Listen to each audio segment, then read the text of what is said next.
All right, wrapping up the show any second now, but we do have time for one more phone call. Looks like we have a Miss Buttercup from Des Moines, Iowa on the phone. Miss Buttercup, you are talking politics with Tony and Ted.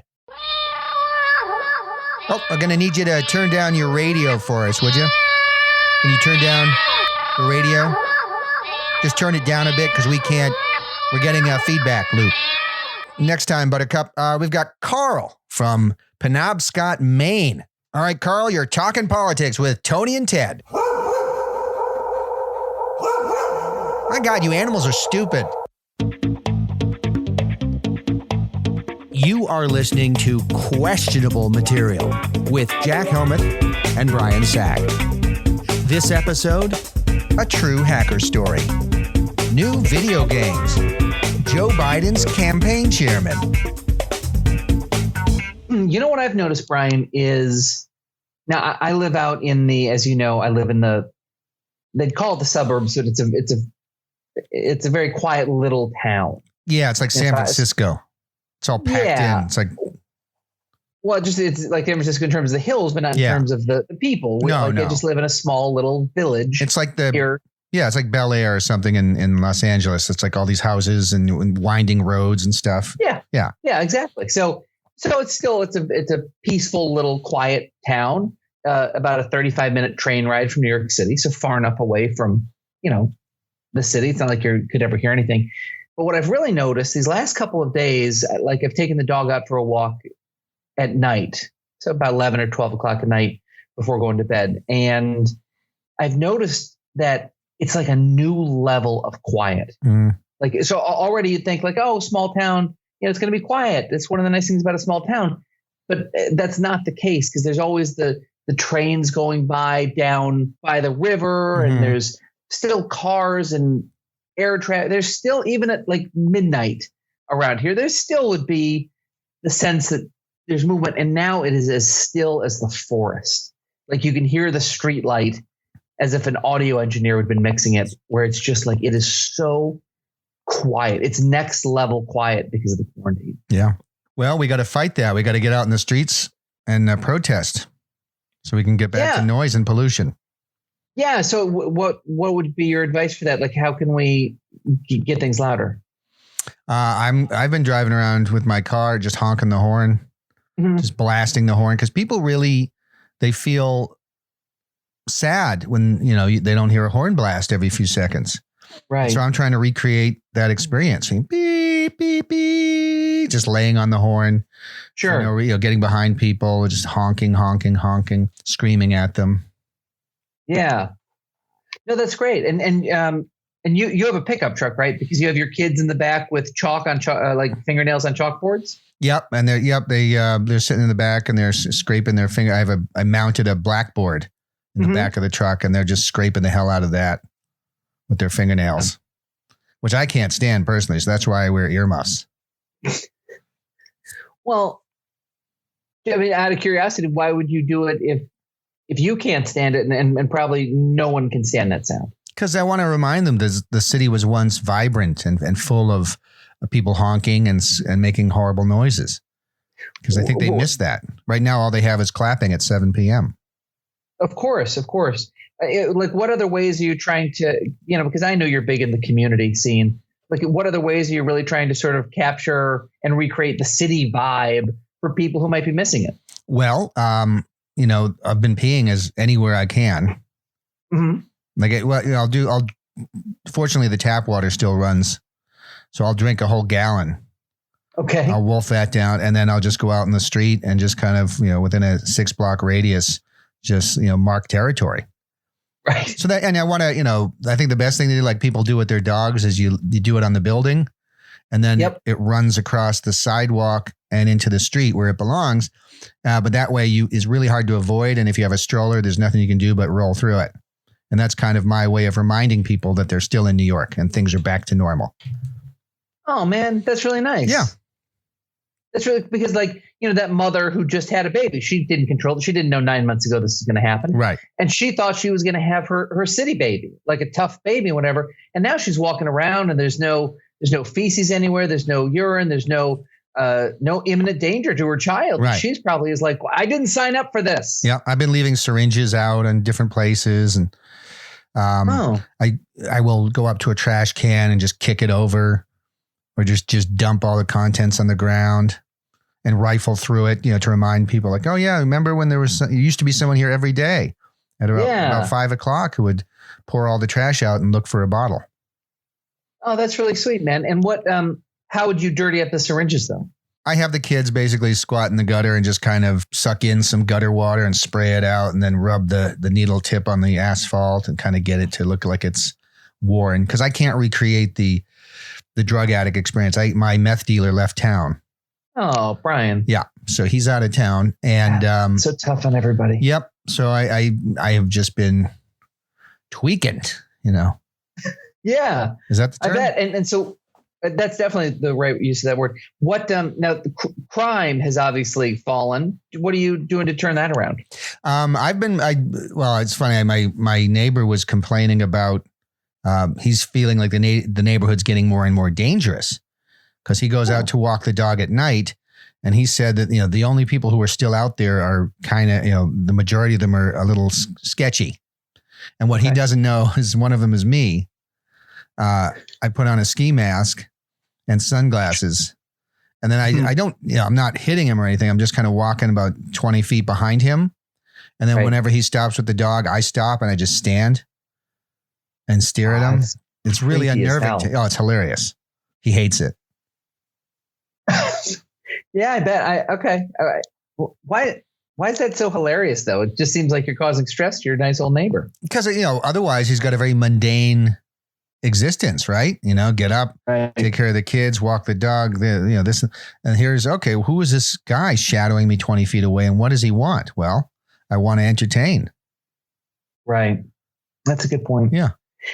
I remember I called you a couple days ago, and your wife picked up and she said, Brian's out surfing the subways. Mm-hmm. So I assume you're trying to sort of bring normalcy to the subway system as well. What are you doing there? Well, I surf the subways. So I like to hang off the side of the subway train, or sometimes get onto the top and just splay out. And it's really adrenaline pumping because, you don't know if there's going to be an iron bar that your head's going to strike at 45 miles an hour. Yeah. Like so many kids have died that way. And I'm trying not to do that. I hang off the side, and it's a fun way to travel the subway. Yeah, for sure. For those few essential workers who are still need mass transit to get to work and stuff, how are you sort of recreating the feeling though of being on a subway with sketchy people or under less than ideal circumstances for them? Well, first of all, I jump the turnstile. And then I walk and I go all the way to the end of the platform so I can get on the very first train. Okay. Train pulls in, I'll get in the first train, and I will just walk from front to back of the train with the same spiel and ladies and gentlemen, I'm sorry to disturb you. I know you've got a very busy day ahead of you. Listen, I've fallen on some hard times and blah, blah, blah. And I'll do my little story. And sometimes I'll shake it up. Like every once in a while, I'll be like, ladies and gentlemen, it's showtime. And then I'll just start jumping around the bars and kicking and nearly hitting people in the face with my foot. And then sometimes I will be a one-person mariachi band. So I'll just pull out my guitar and just start serenading people in the hope of getting tips. Oh, that's really cool. I know this is such a specific thing, but it's so you to be able to be thinking of everybody at a time like this. Mm-hmm. I know you're concerned that the New York counterterrorism units are getting maybe a little rusty or aren't getting the attention that the others are. What are you doing to sort of keep that alive? I'll call in a bomb threat to a synagogue, or I will SWAT somebody. Swatting? No, what's swatting, Brian? Swatting is when you call in something that would require a SWAT team to respond to. So what I'll do something funny, like I'll call, oh my God, I think my daddy shot my mommy and now he's barricaded in his bedroom. Oh, poor me. And then you call that into 911, and before you know it, there's a SWAT team at the door of whatever address you've given them, because you can spoof the address through the internet. Can you? Yeah, I get my hacker friends, Donnie and Wilbur. And so they will spoof the address so I can, call the 911 in through the internet. They see the address, they show up, and suddenly there's a whole SWAT team outside the door and they think that there's been a murder and there's a child inside, possible hostage scenario. So it can be really, really adrenaline pumping. How did you meet Donnie and Wilbur, your internet dudes? Donnie and Wilbur I met back in the 80s. Oh, no kidding. On a bulletin board system. We used to call in with our 300 baud modems. Mm-hmm. And his hacker name was Bird. And mine was White Lightning. And Wilbur's was Sabotage. But he spelled it with 2 G's and no E at the end. Right. So we called him Sabotag. That's fun. And we used to just hack things. Like what would you do back in your heyday? My favorite was calling up an operator and knocking her off her trunk. So if you generate the right tones, you'd knock her off her trunk, and then you could take over her trunk and have all the powers that an operator has. Really? Yeah. Wow. That's actually true. That's awesome. Yeah, but I wasn't the mastermind behind that. That would have been Steve, and he went by Bird. So what would you do once you had the power of an operator for real? So Steve was like this. He was like this kid I got to know through the internet, or what? It wasn't even the internet then. It was just through this bulletin board system. Yeah. And so this guy was very, very smart, but also very, very shady. Like he just had a criminal mindset. And he would do amazing things. Like he would buy the Commodore 64 computer at Child World with cash. Yes, Child World. Remember Child World? He'd buy that with cash. He'd take out the guts. And then he'd pack it with whatever thing made it feel weighty. And then he'd repackage it, return it to Child World. And he'd keep the guts of the Commodore 64 and build his own computers. And remember back when the first long distance companies started coming out, this was back when after Ma Bell and everything got split up, and you had MCI and all these other Sprint and all these other companies come out with long distance services. It really required like a 5 or 6 digit PIN code to make a long distance call. Mm-hmm. So Steve, being Steve, would use his computer. He created a program that would just call MCI all day long, the 800 number, and enter in a random 5 or 6 digit number and see if it worked for long distance. And when you would come home from school, his printer would have printed out any numbers that would work. So then, so then he'd call me or not even email, message board me. He's like, okay, here are the numbers that work. So everybody, all his friends would get these numbers that worked and could make free long distance calls until they shut that number down, which was usually a couple days afterwards. But he just kept doing that. How did he not get caught? Oh, well, here's the, so my favorite was he would call up an operator and he would generate whatever tones it took to knock her off of her trunk, which was basically her computer, her phone company computer. He would then call up a bunch of people. He had a friend in Japan on a military base, so we'd call him, and we'd have these giant conference calls that, courtesy of AT&T, that this guy orchestrated. And we just, it was one of these things where we just leave the phone off the hook and just come back to it whenever we felt like rejoining the conversation. So, of course, this is before internet or anything. So this was a form of fun. And so like the phone would be on all day long. I'd just pick it up and be like, hey, hello. And be, oh, who's here? Oh, so-and-so, I'm in Japan, that kind of stuff. And then one time we were doing it. It must have been like a $5,000 phone call. Sure. It was back then, long distance rates were it was expensive to make a long distance phone call. Like if you called grandma in another state, it would be like, okay, it's been 10 minutes. We kind of need to hang up now. Yep. It's getting expensive. Yeah. Oh, absolutely. These all over the. Yeah. So he's doing a multi-conference phone call with all his buddies and a Air Force base in Japan, military base in Japan. Like all over he was calling anybody anywhere he wanted, whoever he knew. It was expensive to call Denver. Yeah. I can't imagine. Oh my gosh. Okay. So what happened one day? Well, so then one day this guy comes on, it's an adult voice. And it was basically, who originated this phone call? What's the name of the person who originated? And you just hear Steve like, everybody hang up now. So everybody like hangs up. And then, of course, you wait a second, you pick up the phone again, and he was still on the line. The guy was still on the line saying he was from AT&T security. And then Steve goes, you need to run to your junction box where the phone comes into your house, and you need to unscrew this screw. And so like all these, I just visualize all these people like, like running around, running down to their basements and unscrewing phone wires. Wow. Yeah. And then a few days later, I got a phone call. How old were you?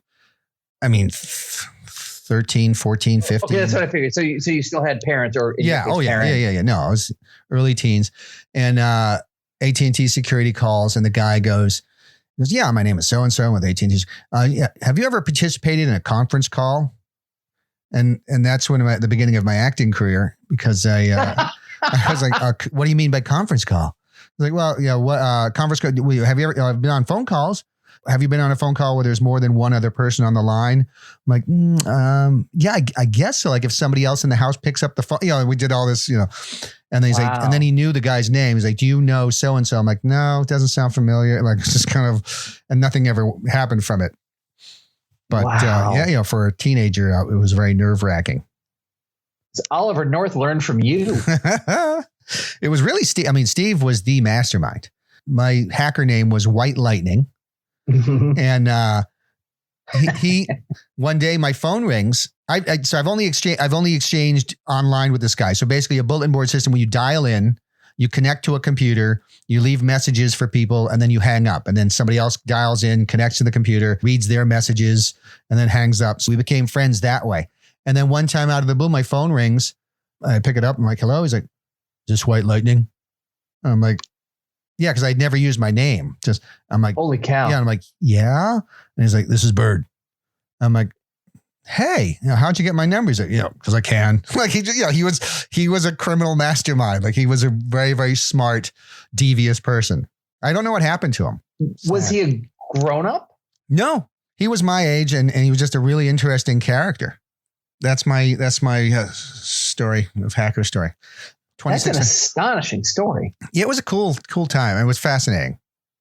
I love how we're, just how that story came from a bit. Like we're doing all this ridiculous subway surfing and all these ridiculous things. Then this turned into this wonderful real story. Yeah. That was cool. Bird. Brian. Yes, sir. I have a question for you. What is that, Jack? You have a question for me? Well, I have an answer for you. Oh, good. Can I touch it? You may touch it. Can is, come on. You may touch it. May I touch it? May I touch it? You may touch it. Thank you. I have another question for you. What is that one, Jack? Well, is it true that you're a video game designer? Yeah. Yep. I know you have a bunch of video games that you've designed and are selling. And I was wondering if you could just sort of take us through some of your games, explain, what the game is, maybe some of the gameplay. Mm-hmm. You could describe a level or a boss or anything. Just tell us about your video games. Yeah, I would love to, because, I tell people about my video games and then they go and they buy them on Steam or the Apple Store or the Google Play Store or the Linux place. Of course. Yeah. It's great. So the first game that you've invented, I'd love to know about this, is Super Mario Batali. Super Mario Batali? Yeah. Yeah, sure. So as we all know, Mario Batali is a chef. Mm-hmm. And he owns a couple of restaurants. I mean, Il Posto, I believe. And he was involved with Italy, which is that big Italian grocery store in New York. And then he got a little, I think, Me Too'd. Yes. And so he's kind of disappeared. So I thought, so where could he have gone? Well, maybe he went into a sewer pipe. So maybe Mario Batali climbed into a sewer pipe to escape all the Me Too. You all right? Yeah. All the Me Too allegations. He climbs into a sewer pipe. And so this is the adventure, Super Mario Batali, and he's underneath in the sewer. Mm-hmm. And he's basically making his way to Princess Batina. Oh, okay. And his whole goal is to get into her room. And so it starts off, and of course, it progresses in difficulty. Instead of coins to grab, it's bow tie pasta that's spinning. So it's spinning pasta, and then he's running, and then you have this guy, every once in a while, a character comes up and throws like spoons at him, and he has to duck the spoon or jump the spoon. And then as it gets harder, get ladles. The spinning ladles come, and then you have griffins who are dumping 12-quart things of boiling water that have been heartily salted for pasta. So he has to avoid the boiling water shower, and you build up your character over the way. And, you have every once in a while allegations get thrown at you and you duck those. And then at the end, if you succeed, you get into Princess Bettina's room. Now, usually in a game like this, you collect items along the way that are going to help you with your final room. Yeah. Right. You need like the special boomerang that can reach the such and such, the magical flute that opens the door. You have all these special items. What are some of the special items in that game that you need to finally get into the princess's room and to use maybe on the princess herself? Well, there's a backpack, of course. You're going to get the backpack from the Angry Owl. And then the backpack gives you more storage capacity. So when you come across, duct tape or rope or a chisel or, things like that, you can just throw them in your backpack. And then there's a, balaclava. So they're kind of in the middle. There's a griffin and there's he's perched and you've got to fight the griffin. And when you win, you get his balaclava. Oh, wow. Which helps obscure your identity. That's really cool. Yeah. It's a great game. It's available on the Apple Store or Steam or Google Play. Okay, get your plug in. Okay. And Linux Place. Here's another game of yours that I'd love to know more about, because these shooter games, these first person shooter games, wildly popular. They release a new Call of Duty game and they make $500 million. Right. They really do. It's like an Avengers movie opening every time. It's amazing if you look at the numbers. So you have Iranian Call of Duty Modern Warfare? Yes. Why Iranian, and what's the difference? Well, Iranian Call of Duty Modern Warfare, that's fine, is it's set in Tehran. Oh, okay. And what you're head of an elite unit that has to respond to any crises that arises. And so it starts off and the mullah summons you and the mullah says, there are people in the streets and they're very unhappy with our regime. You know what to do. And then you go into your room and you have all these weapons to choose from, beanbag shooting gun or rubber bullets or tear gas, or you can go straight to the fully automatic mounted weapons. And so basically, then you coming out of the compound, on top of your Toyota with a mounted machine gun. And you just, you get points for mowing down the citizens. Wow, that's really cool. Yeah, and that's all it is. There's nothing else. You don't have to go in the higher levels. You don't go attack Jerusalem or something. Well, in the higher levels, it gets more complicated because then you have to fight a proxy war through Hezbollah or Hamas. How does that work in a video game? That seems like so much work. I just want to shoot them up. Yeah, you go into stealth mode and you basically got to support the Hezbollah and in their actions against Israel, but you can't get discovered. If you get discovered there's a giant Israeli eyeball that's hovering over Israel and it's just looking. And if it spots you, then they know and they make the connection and you lose. So, wow, I remember you telling me about this in the past. Now, is it true that the best way to sort of win the game is that you have to move to America and open up a deli and you have to play the game for 20 years? Yeah. To make enough money to eventually contribute to the war? So it takes 20 years to play this game? Yeah. I mean, you can move to, you either move to the US to open a deli or become a cab driver. Right. Yeah. So then it just becomes like a fairly tame driving game? Yeah. Then it's like Grand Theft Auto without any crime. Huh. Well, okay. So again, I want to plug your games. Iranian Call of Duty Modern Warfare. Yep. Okay. Well, that sounds like fun, Brian. Thanks, Jack. So you mentioned Grand Theft Auto. Yes. A second ago. And it's so funny that you did that, because I don't know if that was you sort of subtly trying to push me towards another one of your games, but the next on my list, Grand Theft Auto Muppet Edition. Please no. Yeah, no, I would love to know. Hey, don't shoot the messenger. I don't create all this Muppet stuff. That's you.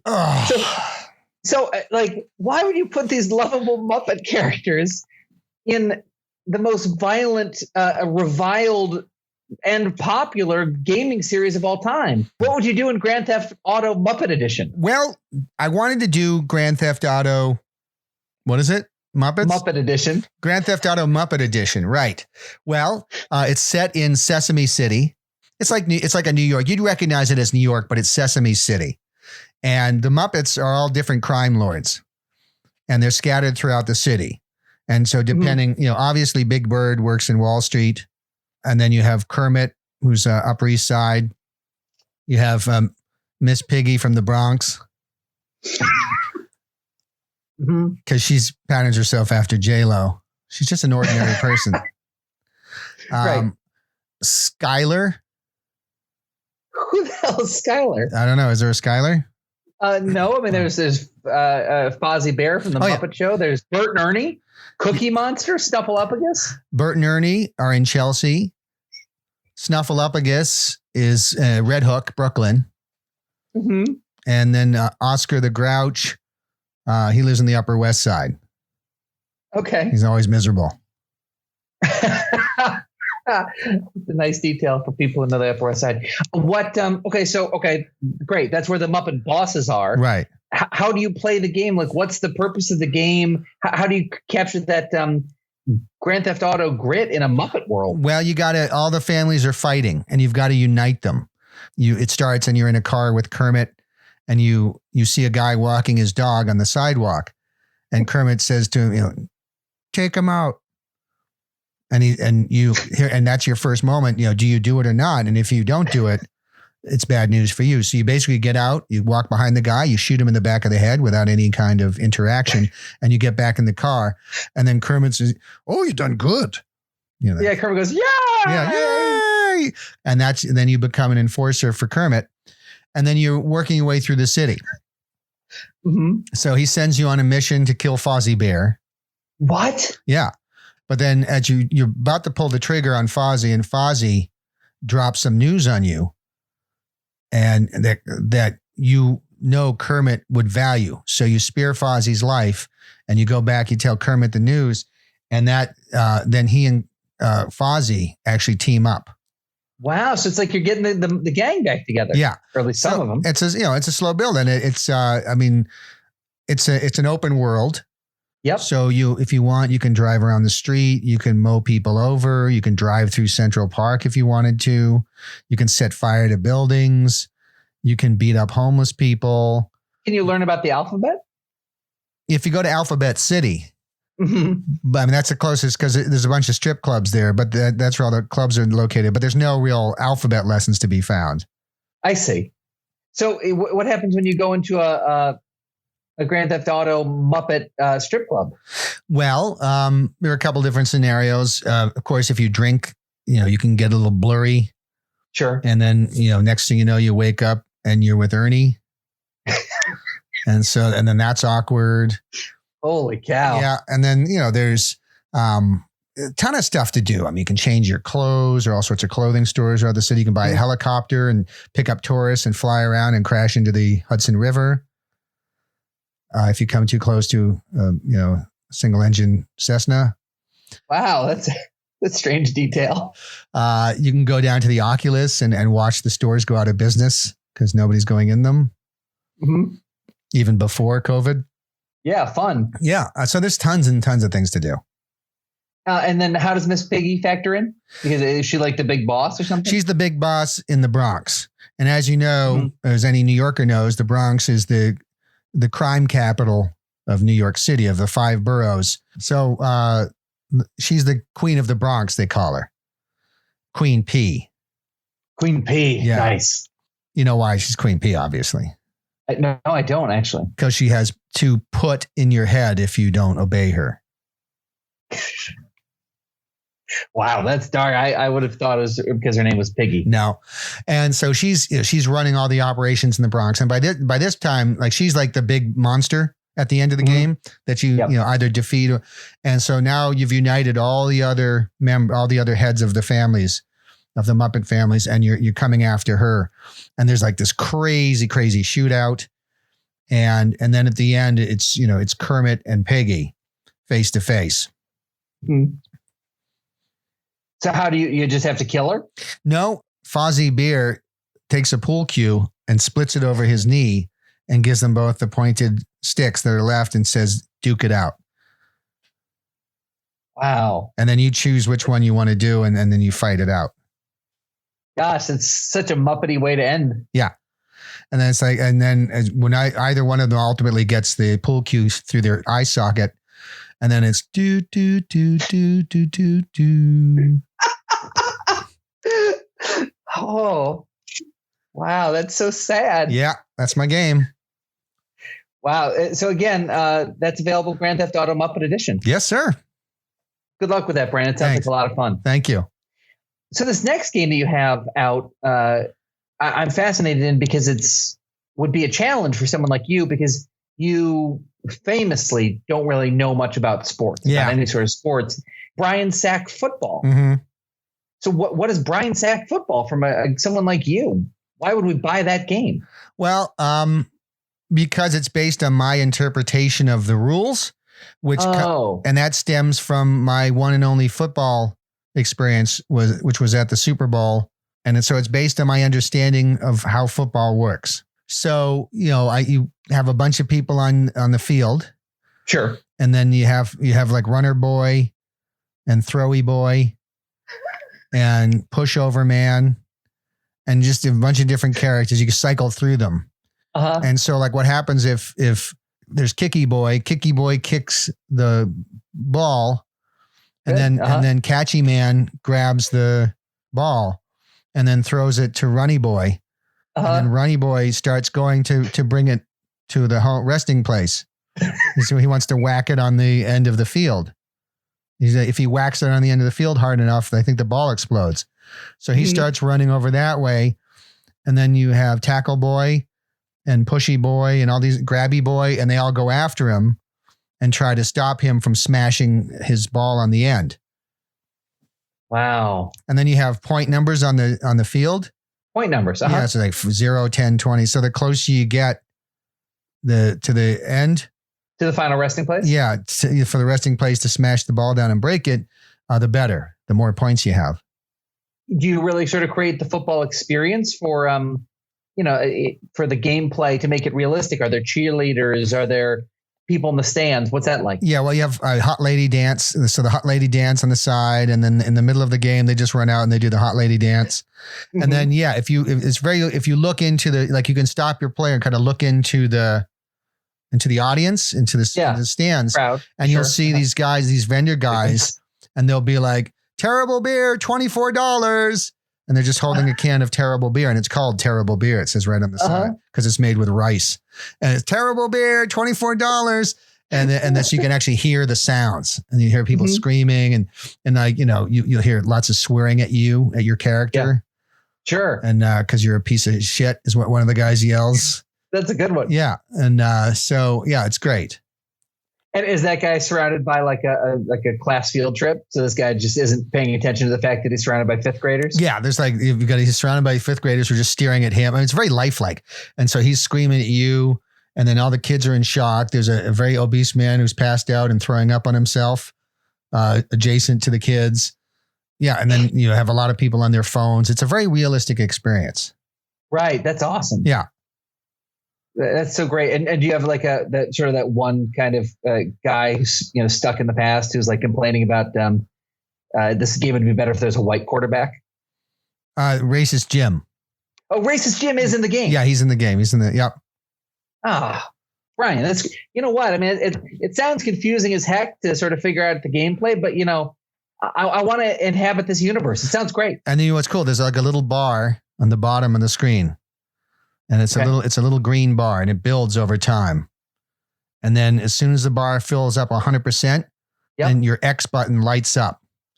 And what you can do is you can now select whatever player you want to give brain trauma to, and then press the button, and shazam, you'll see a lightning blast strike them on the field. Oh my gosh. So what happens to the guy who then has brain trauma? You just notice he's not as good as football as he used to be. But do you ever follow him home? You can't. Yeah, that's after the game gets out. It's like a side quest? There's a side quest, and you can get in the car and you can watch him weave his way home. Okay, so then let's say he makes it home. Then what happens? How does he interact with his family? Well, he comes home, and then he calls his buddy over, And his buddy comes over. He's like, let's go to a landfill. And he takes him to a landfill and he shoots him. Oh, geez. Why would you ever let that green bar fill up? It's just part of the game. And the more you play, the more the green bar fills up. Oh, my gosh. Is there a domestic violence side quest? There is. You can, I wanted to keep it open-ended so you can raise dogs to fight one another. Mm-hmm. Wow. And you can also just go bankrupt because all your friends come over and drain all your finances.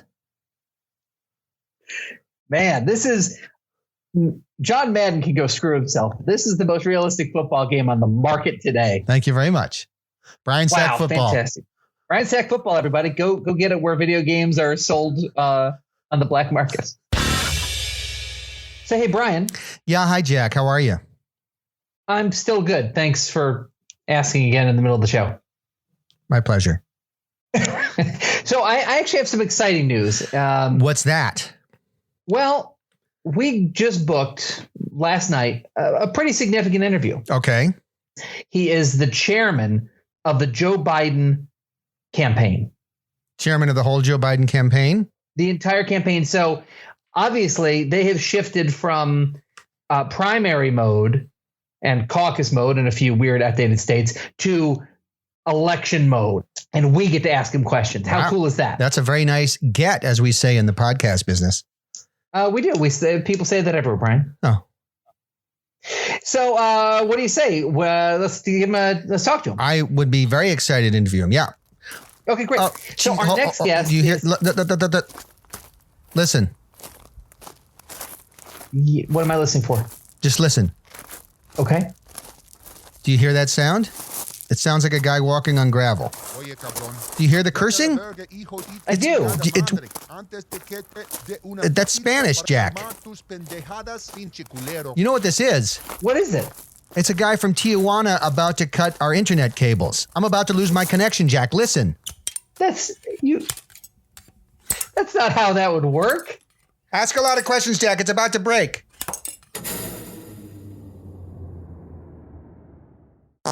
Okay, Brian is gone. I'm going to ask a lot of questions to our next first and only guest, Rob Coyne. Rob, are you there?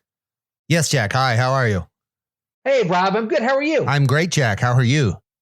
I'm hanging in there. Hey, well, first of all, congratulations. You're the presumptive Democratic nominee for president, your campaign. Congratulations. What are some of the ways that you plan to differentiate yourself from President Trump? Again, some of Joe Biden's ideas. Well, Vice President Biden knows that he's got a task ahead of him to connect with the average American voter. Okay, sure. And he's spent a lot of time thinking about how he can do that. And one way he knows he can do that is by taking a piano with him wherever he goes. A piano and a mallet. Now, everyone responds to music, Jack. Yeah. So what the vice president has said he wants to do is to take this piano with him on the road. And he wants to call the piano Ted the piano. Okay. And he'll have a rubber mallet, this kind of which you would use to reassemble furniture.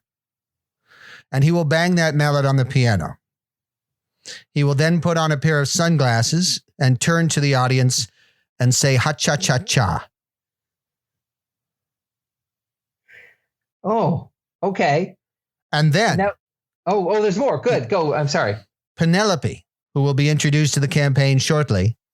Penelope will come on stage with a bag of bananas. Every banana has vote for Joe on it. She will take those bananas and throw them into the audience. Joe's idea. It's Joe's idea. Yeah, I had a feeling that might have been Joe's idea. What's the point of any of that?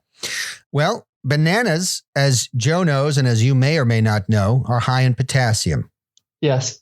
So, if there were to be a loud noise at any rally and people were frightened and they ran, they wouldn't get the cramp in their side if they had enough potassium. And that way, Joe figures he can reach the average voter to let them know that he cares for them and thinks about what would happen to them under strange circumstances, such as a loud pop. Wow. So He's really worried about just a loud noise at his rally. For example, as Joe told us in a meeting the other night, what if the lead singer from Bananarama had received a large IKEA package, and in that package were packing bubbles, and she takes those bubbles with her to a Biden rally, and she's in the front and decides at that very moment to start popping the packing bubbles. Well, what happens? A loud noise, a stampede, people fleeing the venue. There could be trampling and injuries, and the people who break away and run are going to get cramps unless they have potassium, Jack. Where do they get potassium? Bananas. Where did they get bananas? Joe Biden. Vote for Joe. Okay. I guess when you lay it out that way, it makes some sort of twisted sense. But is that really the best use of the vice president's time, to be thinking of strange eventualities with forgotten rock bands and fruit? And it just seems a little out there to me, to be honest with you. Well, it seems out there to you because you don't have the kind of brain that it takes to be a vice president. I don't mean that in an insulting way. Obviously, you have the kind of brain it takes to do a non-lucrative podcast, but you don't have the brain it takes to be vice president of the United States. He does, and he is a thinker, and he comes up with these ideas on his own. He will stroll out of the room at any given time of day or night, depending on his sleep schedule. He usually sleeps in 8 to 12 minute increments, and then he has idea time, and then he'll come into the room, he'll announce his idea, and he'll go back into his room. I see. How many of these 8 to 12 minute nap increments can you expect during a standard day? 16 to 20. Wow, that seems like a lot. You know, being on the road and being in a campaign is tiring. Hiding is tiring. Hiding during the COVID crisis is tiring. Is it? Yeah. Okay. How many hours of traditional sleep would you say Vice President Biden gets? Typical night, how many hours of sleep are we looking at? It depends. We have a campaign puppy named Lewis, and Lewis has a penchant for stealing Joe's Nana, as he calls it. Now, Nana is a stuffed bear that Joe thinks is his grandmother. And Joe likes to curl up with Nana at night and have Nana tell him stories and go to sleep. But Lewis the puppy sometimes has other plans. And Lewis might sneak in and take Nana and run off and try to bury it somewhere in the backyard or underneath one of our vehicles. And obviously, hijinks ensue. It sounds like it. So what happens when a dog steals what the vice president thinks is his grandmother? He confuses real life with episodes of Gunsmoke. And what he'll do is he'll go around and tell everybody he's forming a posse. You okay? Uh-huh. Yeah. Okay. Gunsmoke. Uh-huh. He'll tell everybody he's forming a posse. And he will round up everyone, and they will all get on their vacuums because he thinks his vacuum is a horse. He holds the vacuum head between his legs. That's the horsey head. He pets the vacuum bristles, which he thinks is the mane. And he rolls himself around the house. Just around and around the house? Well, that's what he thinks is the Wild West. And does he realize that the dog is a dog, or what does he think the dog is? He thinks the dog is a cattle rustler who stole his beloved Nana. I see. So he thinks that a cattle rustler would steal a grandmother. Yes. Even that seems a little problematic to me. Well, because the cattle rustlers run on hard times. So instead of rustling cattle, he's rustling Nanas. I see. He's worked out this whole plot. How long does it take you to sort of understand the plot of what's currently happening in Joe Biden's mind? Well, every morning when we have our 2 to 3 hour meeting, he kind of tells us what he thinks is happening. And from that, it's like a jigsaw puzzle, Jack. We take a week's worth of meetings and we can kind of piece together what he thinks is going on. Okay. Right now, he thinks Nana has been kidnapped by a cattle rustler and that he's head of a posse coming to get her back. That could change. By Sunday morning, he might think he's something else. Ooh, that seems like a lot of work for you. It is, but it makes the job very exciting because every day is different. Walk us through a briefing meeting with the vice president. Well, we'll all be assembled. He'll walk in and he might welcome us to Congress, at which point we'll point out this isn't Congress. This is just our traditional morning meeting. Sure. And then he'll realize that. And he might give his inaugural speech. So he'll gather himself, and then he'll start to tell us his ideas that he had the night before, and then what the plan is going forward. This morning was a little tough, but we figured out he was talking about defeating the British. He thinks it's 1775. Oh, golly. Gosh. But the good thing is he listens.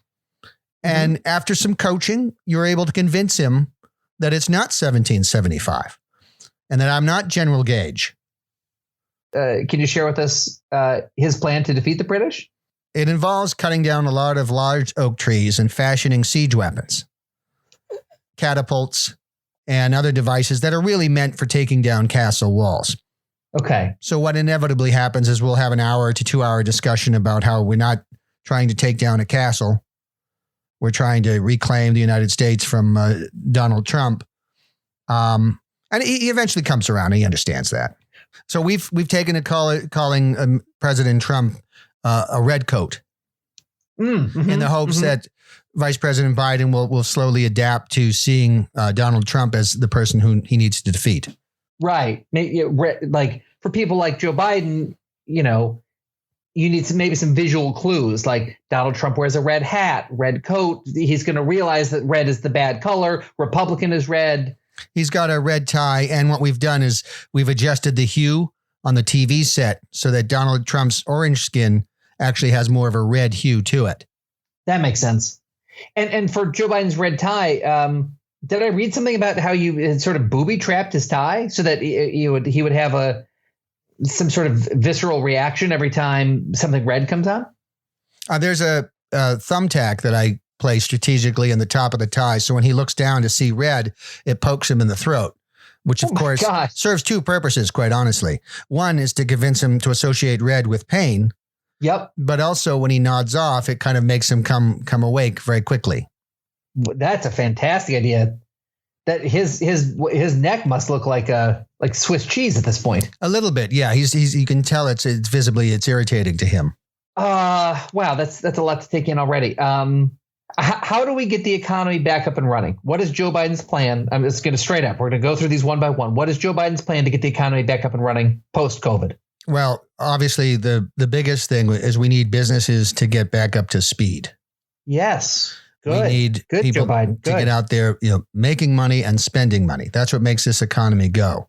And what he wants to do is, as soon as it's safe for Americans to get back to work, he wants to reopen the factories so that we can be producing B-17 bombers, B-25s, tanks, all the things that we need to defeat the Germans. Okay, it's a shame that I'm going to take the glasses half full on this one. It's getting much closer to the present day. That he doesn't think this is a British army, that he doesn't think this is a Spanish fleet, right? That he's either up to World War I or World War II. I'm not sure which. I think is a very positive sign. I find that to be very hopeful. He has on more than one occasion told us that we need to increase our production of doubloons. Okay, I guess that would restart the economy in some way. We need to defeat the Spanish Armada. Okay, here we go. And we need to defend our borders from those down south who would be attacking us. Pancho, Rivera, and the others. The others. Does he usually come up with these ideas like around 1 o'clock when the telenovelas start? It's funny you say that. Yeah, a lot of times he comes in mumbling in Spanish, and then we'll go into his room and he'll have been watching something on Univision. He gets a lot of his news from Univision. Right. And he doesn't speak Spanish.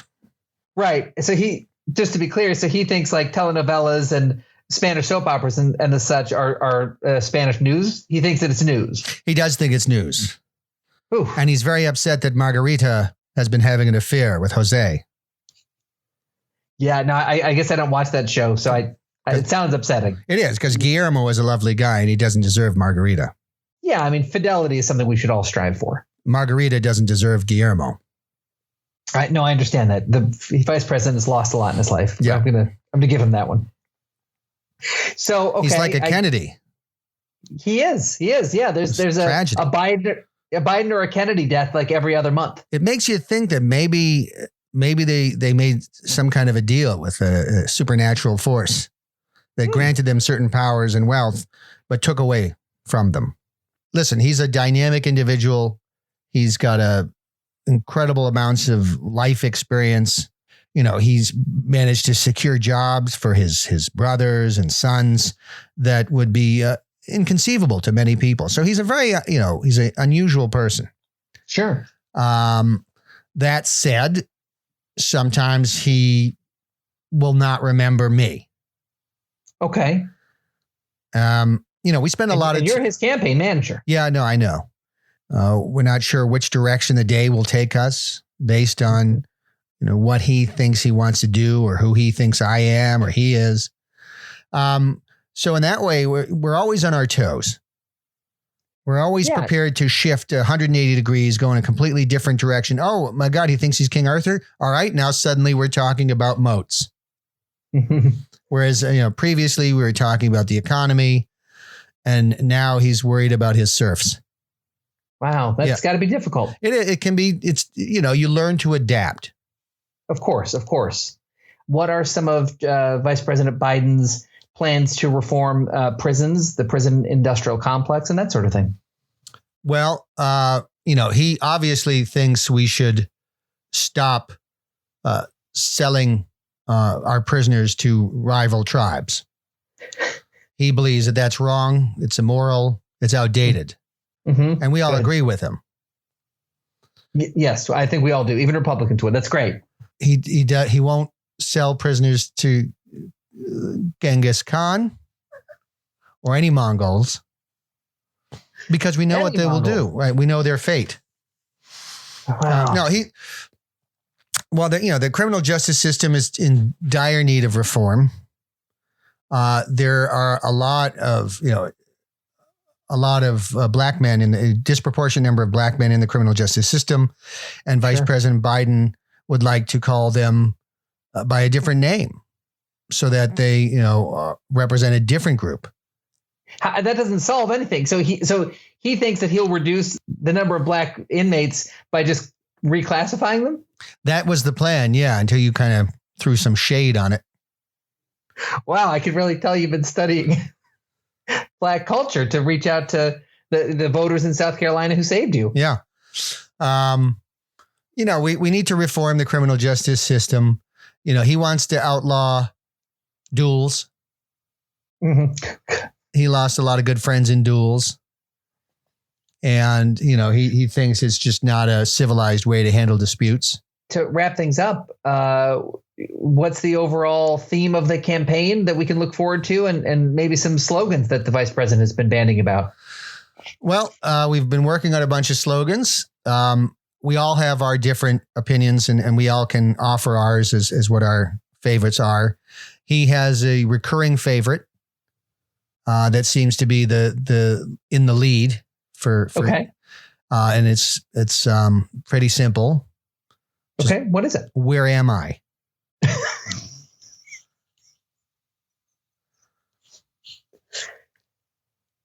That's simple. And it can be used anywhere, and it doesn't matter if you're in Oregon, if you're in Tallahassee or Atlanta or Houston or Boston. Where am I is universal. And we can all kind of relate to wondering where we are. Mm-hmm. Mm-hmm. Yeah. And maybe I'm in a job I don't like. Where am I? Yeah. And it kind of establishes, it works in the sense that, like, where am I? Is this the America I grew up in, or is this an alien place?